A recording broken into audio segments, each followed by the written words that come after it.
তোমরা তিনজন জমিদার সাহেবের শর্ত অনুযায়ী টানা 10 দিন 10টি রোজা রেখেছো। এই জন্য জমিদার সাহেব খুশি হয়ে তোমাদের প্রত্যেককে 1 লক্ষ টাকার চেক পুরস্কৃত করবেন।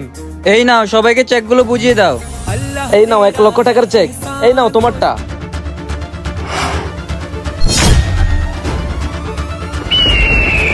এই নাও তোমার।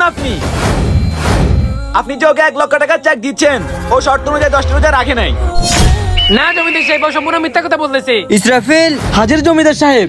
সবার কাছ থেকে চেকগুলো নিয়ে নাও। 24 ঘন্টার মধ্যে যে সত্যটা প্রমাণ করতে পারবে তাকে আমি নিজ হাতে 2 লক্ষ টাকা পুরস্কৃত করব। রোজা ভাঙো, শরবত খাও, হাজার হাজার টাকা জিতে নাও। রোজা ভাঙো, শরবত খাও, হাজার হাজার টাকা জিতে নাও।